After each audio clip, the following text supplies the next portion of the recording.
Welcome back to the Nick Nice Show. We have an amazing guest. She's an award-winning author, a journalist, a media trainer, as well as the president of Enchanted PR, representing clients like Chili from TLC and many more. With us, we have Christal Jordan. Welcome to the Nick Nice Show. How are you? I'm well. Thank you so much for having me, Nick. It's our pleasure. We have so much to cover, but first, can you tell us about you, where you're from, and how you grew up? Absolutely. I'm actually from Toledo, Ohio.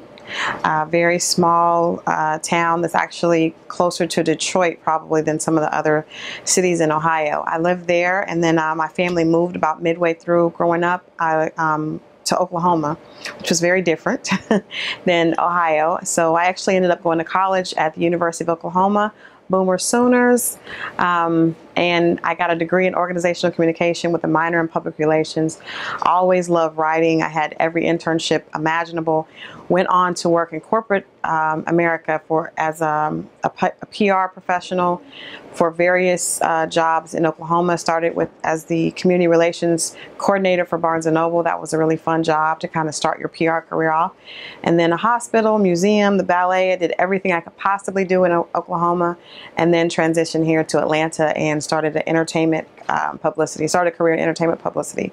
So I've been here ever since, and that's actually how we connected. So you've been doing your thing for a while. What has it been like building your company and your career? Challenging. I came to Atlanta about 9 years ago, and there weren't a lot of publicists here. There weren't a lot of just PR jobs that were available. It was a really hard time in the economy. And so I was actually looking for another corporate job and could not find one. And the ones I did find, they didn't offer the salary that I was used to.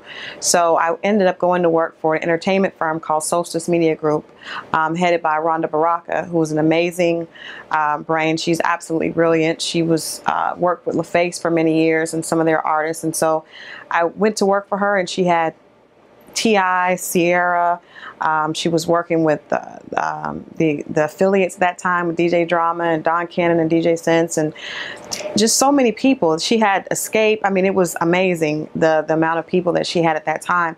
And I just jumped right in and took my PR knowledge and kind of started learning about the differences in entertainment. And there were a lot of things that were the same. And so I ended up, when I went on my own and started my own company, I stayed in entertainment because I had had so much fun and made so many contacts. It just made sense to stay in that genre. Some people may think they know what PR is, but just in case, can you tell our audience what is PR, branding, and why is it important?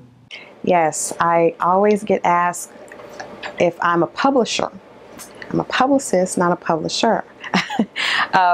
PR is basically managing a brand's image. We manage the public perception of a brand, a person, an event.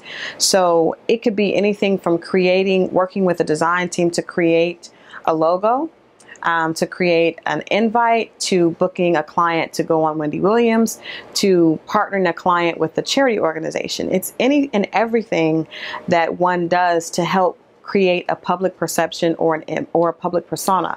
And, you know, everything from Lay's, the company Lay's potato chips has a brand image, to, of course, singers, artists, businesses. There is no business that doesn't need public relations. There may be some people watching and wondering, like, when do I know it's time for me to go out there and get a publicist or a PR professional? That's a great question. That's a great question. And I think that, you know, I think about PR as the icing on the cake. I think of it, you know, me being a woman, I think of it like your makeup. It's like you have to have the bare necessities before you apply your makeup. Actually, you should have great skin. You should be working on your skin. You should do a great cleanse, a great moisturizer, and then you apply your makeup.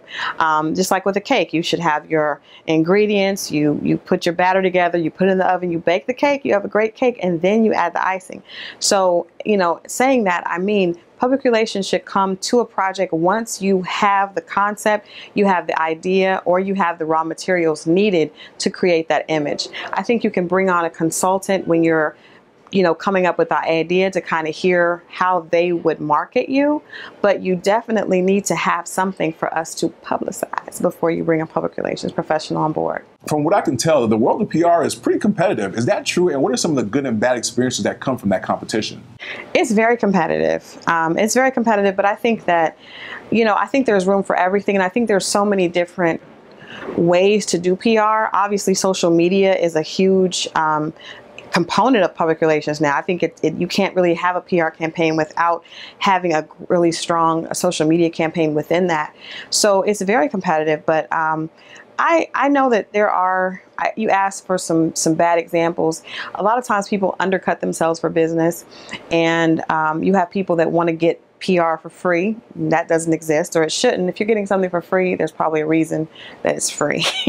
But when you have a market, especially here in Atlanta, where so many people are doing one profession and there's so many different price ranges, you know, you have people that come and try to haggle, and that used to worry me. You know, my price is this, and well, someone tells me they'll do it for a third of what you charge. And I've learned through experience just to say, well, that's fine, then you probably should work with that person.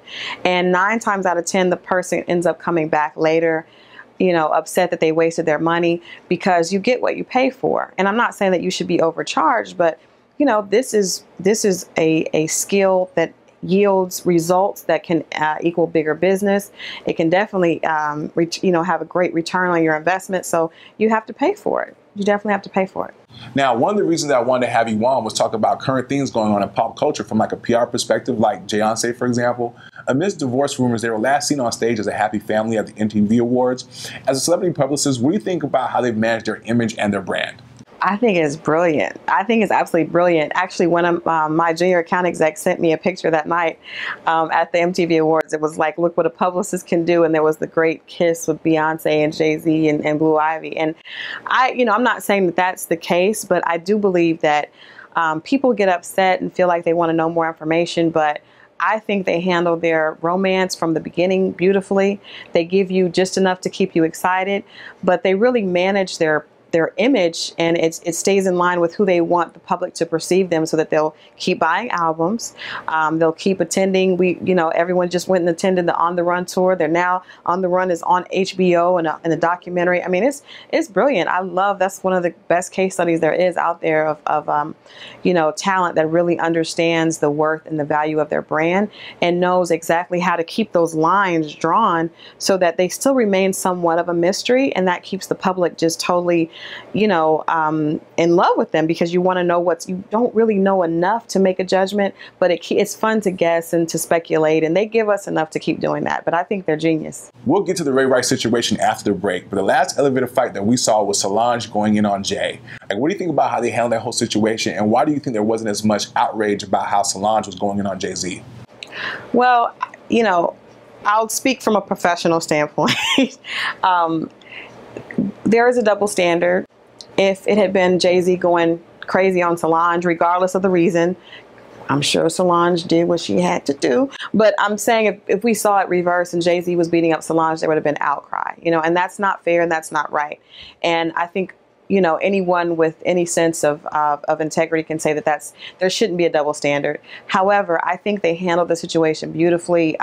You definitely saw that there was an issue. There were some issues going on, and the way that they handled it, not making a public statement about it, but instead showing us through pictures. Everything is very strategic. Beyonce posting pictures of her and Solange so that we understood that they were still in a good place. And then we saw family pictures together.